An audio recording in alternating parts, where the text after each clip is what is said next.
Ահա նրանք, ովքեր մեծացել են սովետական միությունում, ինչպես ես, եւ իմ դարձը համապատասխանեց սովետական միության գոյության վերջին տարիների հետ, երբ կաթողիկոս էր Վազգեն առաջինը,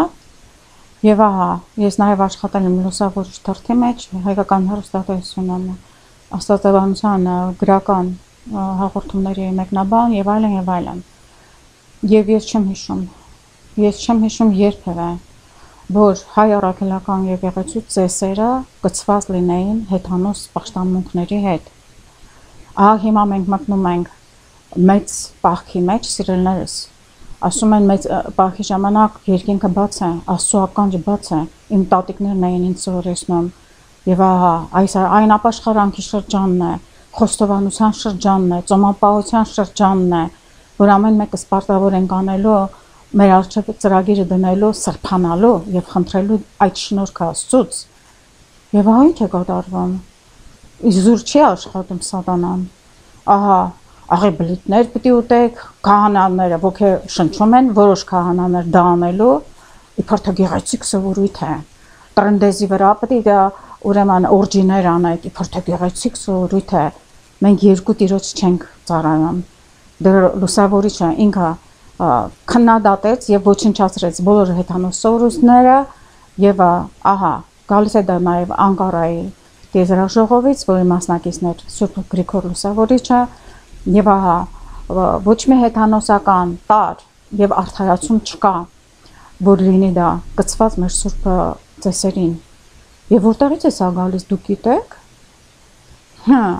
Փաստաթղթերը եթե ուսումնասիրում եք, եւ սկսած Վազգեն առաջինից նույնպես նա ով որ ջատագովում էր իր ամբողջ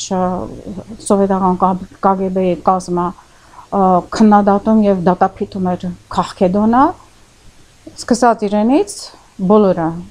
Գարեգին Ան եւ ահա Գարեգին Բան բոլորը վազում էին Վատիկան եւ այդ պապերի հետ ստորագրում էին համաձայնագիր, ըստ որի նրանք պետք է հարգեն բոլոր կրոններ, այսինքն ուղղակիորեն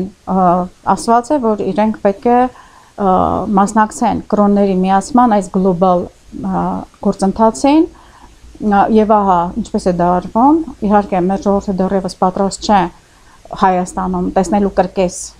խորանի վրա, այստեղ դա կատարվում է, բայց Հայաստանում ժողովուրդը դեռ պատրաստ չէ դրան, կամաց պատրաստում են, որպեսզի այդ մոդեռնիզմը մտնի նաեւ Հայաստանի եկեղեցու խորանները ավիրելու։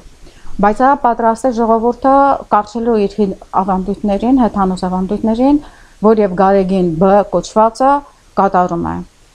Գիտեք ինչ, դուք ինձ չխառնեք, այս եկեղեցիների դեմ կատարվում է այս նիկոլականների արշավը։ Ես խոսում եմ սա 30 տարի ի վեր,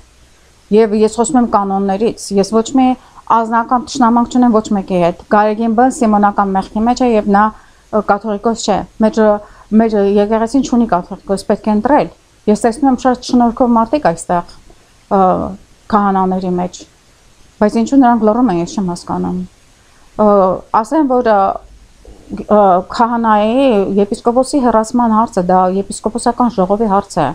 Ժողովուրդը ոչ մի կապ չունի դրա հետ։ Ժողովրդի վիճակը չի հասկանալու իրավիճակը։ Եվ եթե եպիսկոպոսները դա չեն անում, նրանք պետք է դատապարտվեն, դժոխքի, գրված է ամենտեղ։ Եվ Հովհաննես Ոսկեբերյանը նույնպես ասաց, ինչու նա խոսեց, նա կորցրեց իր պատրիարքությունը, նա շպրտվեց Հայաստան, Աքսոր եւ մահացավ Աքսորի ճանապարհին։ Բայց ահա, բանն այն է, որ դուք պետք է խոսեք այս ամեն ինչի դեմ։ Նա ով չի խոսում, դատապարտվելու է դժոխքի։ Ես շահացնում եմ, ես դա չեմ ուզում, ես պիտի խնդրեմ Գարեգին երկրորդին, որպեսզի նա հեռանա, դնի սուրբ մարդ։ Ես տեսնում եմ, որ շատ լուսավորված մարդիկ կան մեր քահանաների մեջ։ Դնի սուրբ մարդ այս սուրբ լուսավոր չաթորին եւ ինքը հեռանա ապաշխարելու։ Եթե դա չի անում, պետք է դատապարտվի դժոխքի։